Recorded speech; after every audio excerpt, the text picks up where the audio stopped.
मेरी बेटी ना एक नेशनल प्लेयर है, उसके साथ मैं बिल्कुल भी वक्त नहीं निकाल पाती हूँ अपने लिए। शायद बच्चों को बनाने में माँ बाप घिस जाते हैं। तो प्लीज मेरी हर लाइन को प्लीज जरा गौर से सुनिएगा। तो मैं गुंजा अग्रवाल, पेशे से टीचर, 6 पेज की इक्वेशन बिना देखे कर सकती हूँ। हमारी ये पोइट्री मुझसे नहीं होती है, लेकिन थोड़ी सी कोशिश की है तो देखते हैं। और फिर एक दिन हम सभी इस धरा से लुप्त हो जाएंगे, समूची सृष्टि का विनाश हो जाएगा, चारों ओर घोर अंधकार होगा, प्राणियों की प्रजातियां ज्ञात नहीं रहेंगी, जात पात धर्म लिंग सभी का अंत हो जाएगा। फिर एक अन्य बिग बैंग घटित होगा, फिर कोई दूसरा सूर्य जन्म लेगा, फिर एक नई जीवन प्रक्रिया शुरू होगी। मेरी हार्दिक इच्छा है इस बार प्राणियों में मानव उत्पन्न ना हो। मेरी हार्दिक इच्छा है इस बार प्राणियों में मानव उत्पन्न ना हो, क्योंकि सिर्फ इसी के कारण जानवरों का ही नहीं अपितु मनुष्यों का बंटवारा हुआ है।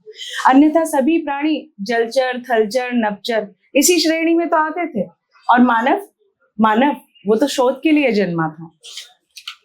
तो पुरुषवाद, नारीवाद, समाजवाद, न जाने कितने ही वादों से ग्रसित मनुष्य उस प्रागैतिहासिक काल के ऑस्ट्रेलोपिथेकस के विषय में क्यों स्मरण नहीं रखता, जब कोई मनुष्य की जाति नहीं थी, जब कोई धर्म नहीं था, स्त्री पुरुष का मतभेद नहीं था, विषमांगता के नाम पर सिर्फ बनावट ही थी, खोखले सिद्धांतों का जमावड़ा न था।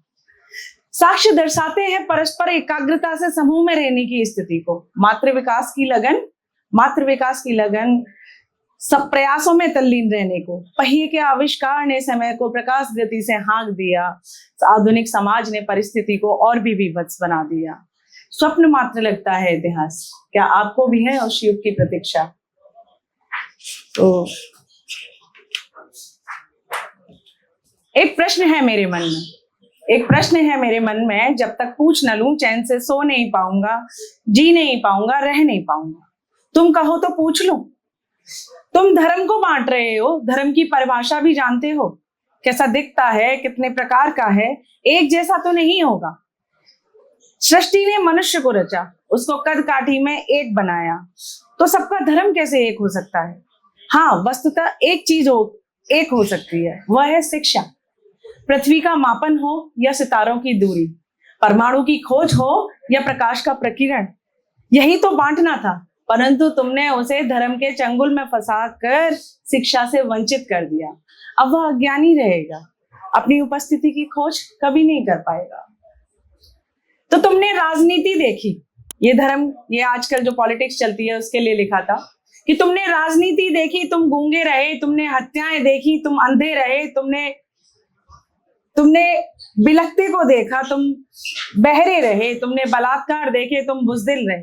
फिर तुमने धर्म देखा, तुम चीखने लगे और तुम वह सब करने लगे जो तुम्हें नहीं करना था। मैंने साहित्य देखा, मैंने कविताएं रची, ताकि मेरी कलम तुम्हें गूंगा अंधा बहरा होने से छिटाक भर भी रोक पाए। तो प्रेम कभी कठिन नहीं होता, कठिन तो बस इसकी यात्रा होती है। प्रेम तो बस सरल और सहज होता है, जिसकी उत्पत्ति से परमात्मा की प्राप्ति होती है। धन्यवाद।